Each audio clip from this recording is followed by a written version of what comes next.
I knew it. I knew it. I said this before in my previous video when I was ranting about Nanami Starfarer being replaced by the new Watanabe frame. I knew it. Check this out. I don't really care much for the ice units particularly, but I'm not saying I don't like them and they need to be replaced, but in terms of like their kits and abilities, like it makes the most sense for them to be the next units to be swapped out. And I was right, as recently Kuro Games has announced a new frame coming to Punishing Grey Raven on the CN side, and that is Chu Enlightenment. Man, does she look fantastic. I absolutely love the design of this character. I'm getting a cool cross between kind of like the Chinese historical aesthetic that she's had previously, but almost with her headpiece, it's got like an Egyptian style to it that it's really hard to, fully nail down. But I overall love at least the early concept art that we're seeing of this character. But I'm just so stoked and vindicated knowing that I was right, that ice is what was next to be cooked, because we do have a few details on Chu Enlightenment. So courtesy of Twitter, this is from Not Altera who tweeted this out, but it has been confirmed that Chu Enlightenment, that's the localized name, not the official, globally released name, so probably will be subject to change in the future, is an ice attacker Omniframe with a long sword. So something that we've seen very similarly to the other characters in the game, like Lucia Plume, like the other Lucias as well with their katanas,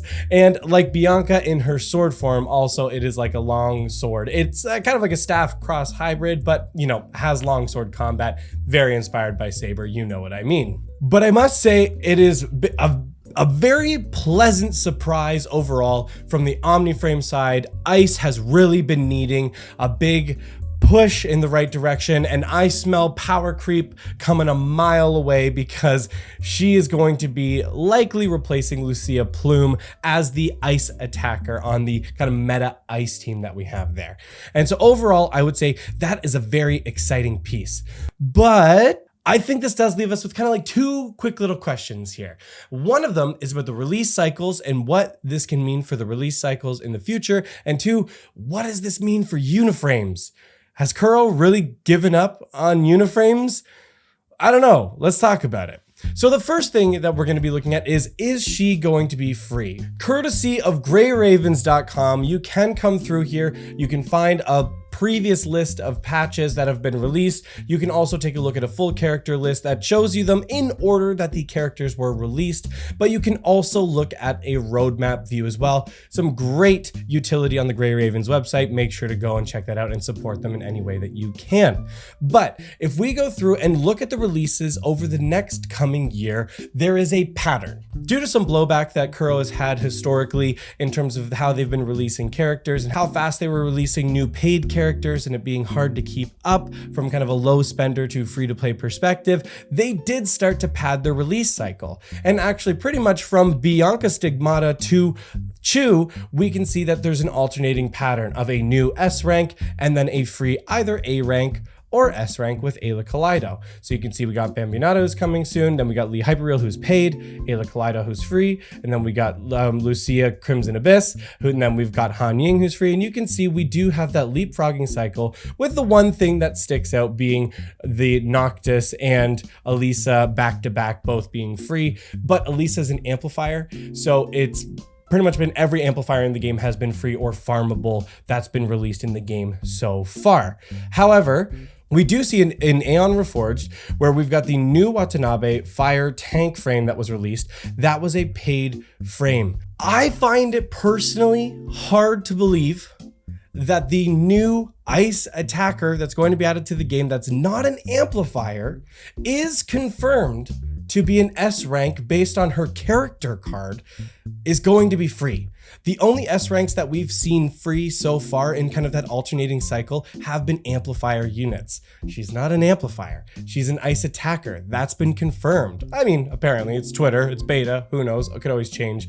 I feel like that's fairly unlikely as this is going into the next beta cycle in PGR. This is not a leak. This has been officially talked about. So I find it personally very hard to believe that Chu is going to be another free unit. But I mean, like, look, Ayla Kaleido was a free unit, and she's an absolute banger. Like, just ask Grey Ravens. They're absolutely down bad for this unit, and understandably so. So I think that's going to be a pretty tough patch to go through for global players when we do get there, but also for people playing on the CN side, because you're going to have back-to-back S-rank characters that I personally think they're likely both going to be paid. I would love to see Chu Enlightenment being a free unit as well, or farmable. That's what I mean by free when it comes to the S-rank units, just like farmable units, so we can kind of have that little more forgiving release cycle pattern within the game, because I think PGR is really known for being very free to play or low spender friendly. So I would love to see that pattern continue, but I don't know. We'll see what happens there. Personally, I'm not too optimistic about that, but we'll see. The other question that we have though is the problem of Uniframes. It's been known for some time now that Uniframes have kind of been a little bit abandoned in PGR, with not getting any new Uniframes since Known Arca. So again, just to put that into perspective, Known Arca is the patch before Across the Ruined Sea, which means in 12, soon to be 13 patches, there has not been a single new Uniframe. And not only that, we've now seen 2 Uniframes get re-released as Omniframes. The first one being Selena Tempest, who was then re-released as Selena Capriccio, and then now we are going to see Chu, who was released as Uniframe, and we're now seeing released as Enlightenment. Now, it may be the case from a story perspective that that's all kind of in the past. So that's why it's explained that they're the Omniframe versions, because the Uniframes now.